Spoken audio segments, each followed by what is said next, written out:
우울증을 앓는 경험은 무척이나 끔찍한 일입니다. 사람의 생기가 고갈되고 하루가 평생처럼 느껴집니다. 우울증은 대단히 개인적이면서도 위험한 병입니다. 살아갈 이유를 빼앗아가기 때문입니다.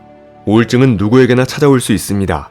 하지만 개개인이 어떤 상황에 취약한지는 모두 다르며 무너져 내리는 순간도 다릅니다. 우울증은 단일한 질병이 아니라 모두에게 다른 얼굴로 찾아오는 복잡한 질환입니다. 오늘은 우울증을 마주하는 순간은 언제인지, 우울증에 걸렸을 때 우리 몸은 어떤 신호를 내는지를 소개해드리겠습니다. 우울증의 신호 1. 음식을 폭식하거나 아예 거부한다.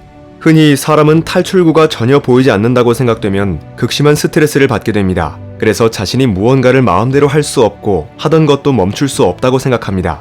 그래서 자기 힘으로 통제할 수 있는 것은 음식 말고는 없다고 느끼게 됩니다. 여기에 자신의 곤경을 음식 섭취를 통해서 달래려는 심리가 생겨납니다. 음식을 통해 섭취된 각종 신경 전달 물질이 우울증의 증세를 잠깐이나마 억제하기 때문에 자신도 모르는 사이에 음식에 매달리고 한번 시작된 것은 멈출 수가 없게 되는 것입니다. 폭식 중 대부분 사람은 평상시의 식사량보다 훨씬 많이 섭취합니다. 그리고 폭식 후에는 체중 증가를 걱정하며 손가락을 입에 넣고 구토를 유발하거나 설사약 등을 남용하기도 합니다.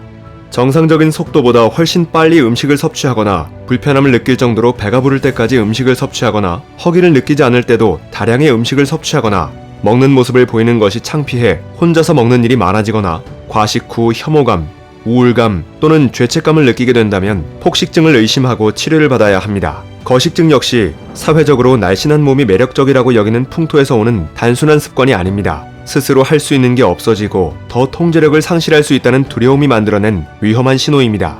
우울증의 신호 2. 잠을 잘 못 자거나 과다 수면에 빠진다. 우울증에 걸리면 뇌의 기능이 저하되면서 정신적 스트레스가 동반됩니다. 따라서 편안히 잠을 잘 수 없는 수면 장애에 시달리게 됩니다. 1개월 이상 잠들기 어렵거나 잠을 유지하는 데 어려움이 있고 그로 인해 낮에 피로감으로 생활이 어렵다면 불면증이라 할 수 있습니다. 흔히 불면증 자체를 지나치게 걱정하면 신경계가 긴장하여 더욱더 불면증이 지속되고 심해질 수 있다고 알려져 있습니다. 새로운 일이나 이사, 이직과 같은 가벼운 걱정거리로 인한 것이라면 며칠 지나면 나아지지만 모든 것이 무너져 내린 상태인 우울증으로 인한 불면증은 결코 가볍게 넘어갈 수 없는 증상입니다. 불면증의 주요 원인으로서 신경 전달 물질인 세로토닌 시스템에 문제가 생긴 것이 있는데 세로토닌 시스템이 원활하게 작동되지 않으면 우울증도 동반하여 발병하게 됩니다. 세로토닌의 다른 이름은 행복 호르몬입니다. 이 신경 전달 물질은 수면뿐만 아니라 감정 그리고 식욕 등에 영향을 줍니다. 불면증으로 고생하거나 우울한 감정에 들 때는 햇볕을 쬐라라는 조언을 들어보셨나요? 햇빛은 세로토닌의 생성량을 높입니다. 햇빛을 보기 어려운 비 오는 날, 우울한 감정이 느껴지고 잠을 깊이 자기 어려워지는 현상도 이와 같은 이유에서 비롯됩니다. 결론적으로 불면증과 우울증은 같은 원인으로 발생할 수 있으며 따라서 동반되기 쉽다는 것입니다. 또한 과다 수면 역시 불면증과 함께 우울증의 대표적인 증상입니다. 마음이 지치고 우울해지거나 심리적인 스트레스에 압박을 받고 있다면 우리는 무의식 중에 현실로부터 도피하고 싶어지게 됩니다. 잠으로의 도피입니다. 이런 문제를 겪고 있는 사람들은 잘 때가 그나마 제일 행복하다라고 입을 모아 말합니다. 우울증의 신호 3. 매사에 의욕이 없어진다.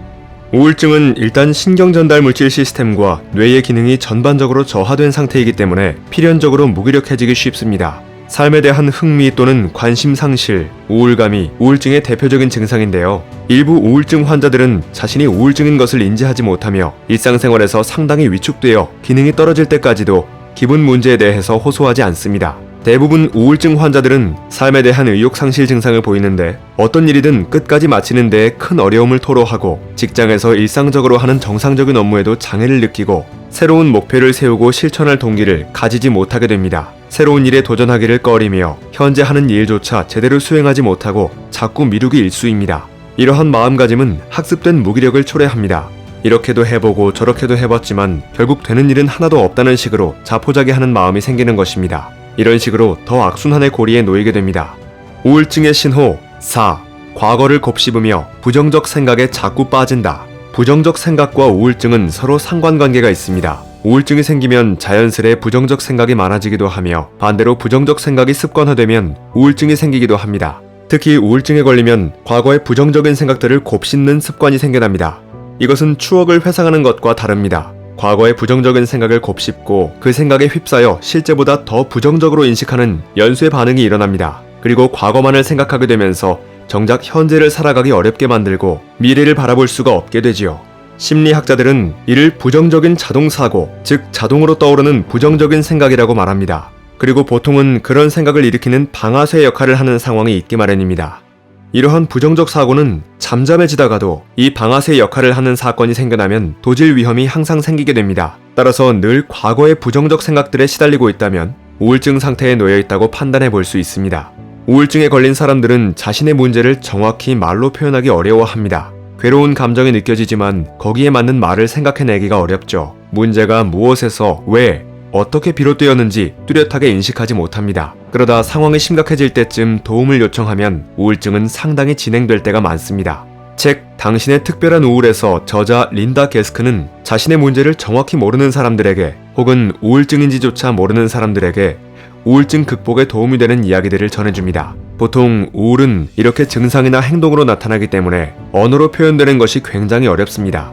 린다 게스크의 경험과 생각들은 막연히 힘들거나 불편했던 감정들을 언어로 표현하는 데 도움이 됩니다. 자신의 증상을 알고 표현하는 것이 우울증 극복의 첫걸음입니다. 우울증은 다양한 원인으로 누구에게나 찾아올 수 있고 혼자서는 인정하기도 극복하기도 어려운 질환입니다. 그러나 부정적인 정신습관은 개선할 수 있고 우울증은 극복할 수 있습니다. 이 과정에서 진정으로 누군가와 마음을 나눈다는 것이 얼마나 중요한지 우리는 다시 깨달을 필요가 있습니다. 책갈피였습니다. 당신의 성공과 행복을 응원합니다.